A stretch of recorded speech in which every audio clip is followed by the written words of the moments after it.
What a time to be a Forest fan. Yes, Nottingham Forest have just been deducted 4 points for being in breach of the Premier League's financial sustainability rules. Much like Everton earlier in the season, and possibly in the future as well, Forest have been handed a points deduction which has thrown them into the relegation zone. Admittedly, it has been a lot kinder than Everton's was, as we only saw 4 points deducted, but it just put us 2 points from safety as we slipped behind Luton. This is the same Luton Town that we drew to on the weekend. If we knew how to defend set pieces, we'd still be above them, which just stings a little bit. From my perspective, the points deduction does seem a bit harsh for a few reasons. Now, I'm not going to moan about the points we got deducted. 4 points is getting off pretty lightly in my opinion, but it just feels a bit unfair, shall we say. The accounting period is for the previous 3 seasons, one of which Forest was in the Championship. This is the first time Forest have been in the Premier League in 23 years, so we did not have the luxury of parachute payments either, which just makes this even more unfair, because we've just come up from the Championship, obviously operating under those rules. The second tier of English football has different financial rules than the top flight regarding what teams can lose, and then that all changes when you get promoted as well. In my opinion, it doesn't make sense to count the season that we were in a different league, but hey, what do I know? We only tried to spend the money we earned from getting promoted to stay competitive.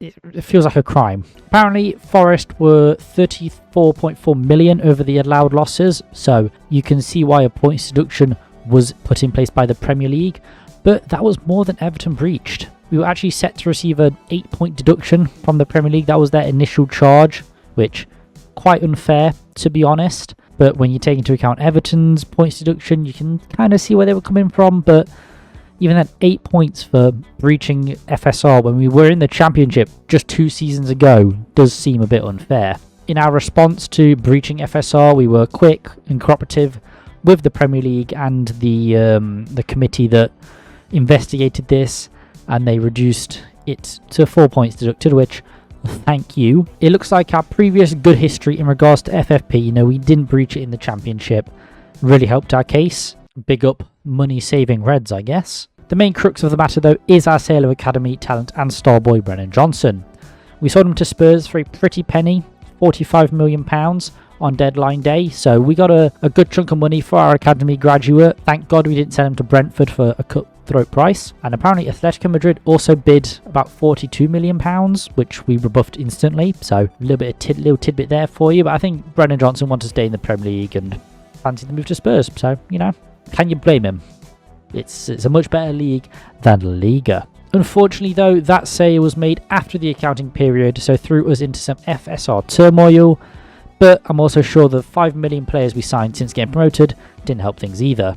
But like I said, we were proactive in reporting it, and our cooperation with the investigation saved our bacon, really. But it does throw into question the actual rules that have got in place. They're clearly not fit for purpose, and as such they are actually set to change. It's a huge farce that you can't really blame Everton or Forest fans for when they shout corruption, because it does seem that way sometimes. Like, you're charging a team for breaching FSR and then you're going ahead and changing the rules the next season anyway.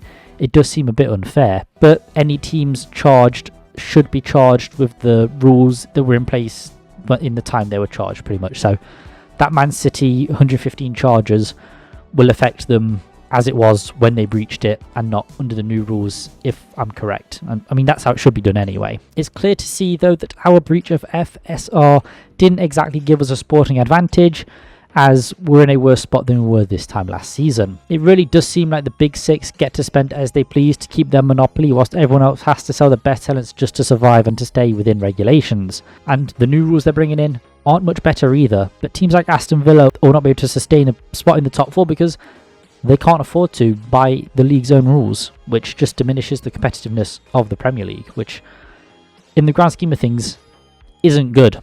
Surprisingly, there is a little bit of good news in all of this. The club can still appeal the points deduction, which could see it reduced further, just like it was for Everton, and I'm certain we will appeal it. And Everton also have a possible points deduction hanging over their head as well, so that's another bonus for us. Other good news is that we still have games left to play. The season is not over yet, so we can turn this around and claw ourselves out of the relegation zone once again. Now, I've spoken about our recent performances and how they've not been up to scratch recently, but we actually looked alright against Luton. We were just let down by our inability to defend a set piece once again, as well as Nuno's shoddy game management, because my god, that has been terrible. For some reason I feel optimistic though, despite the points deduction, there's a shining light within me for some reason, and I'm not entirely sure why, but I'll take it. I did think Luton would batter us, and I was wrong. We played well and could have scored many more if Luton weren't defending until the last man. Honestly, that was very impressive. We should have had at least 3 goals, but hey, they defended well, and to be fair, they deserve the point. We need this points deduction to galvanise the squad and the fans, and to make this final run-in count. Starting with a home game against Palace. Just look at what happened to Everton when their points deduction was announced. They went on a winning run and gained some very important points, and I'm hoping the same will happen here for us. If you just look at our squad, there is so much quality within that team that it's a travesty we've been fighting to stave off relegation for most of the season. But no matter what's happened this season, now matters more than ever. We need to replicate what happened last season, go on a winning run, and survive. Score goals and win games, and for crying out loud, stop conceding set pieces. It does call into question, is Nuno the man to lead us on to better things?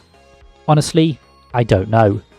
He doesn't seem to be inspiring the squad, but he could turn that around, and maybe this points deduction will give him the opportunity to do that. All I know is that we need everyone to stand up and be counted. There's 9 cup finals left to ensure we're not playing Derby County next season.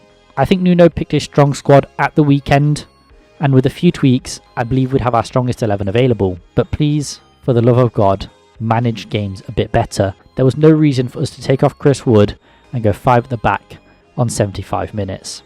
Keep a striker on, keep attacking, and give us a better goal margin, especially when we're winning games by 1-0.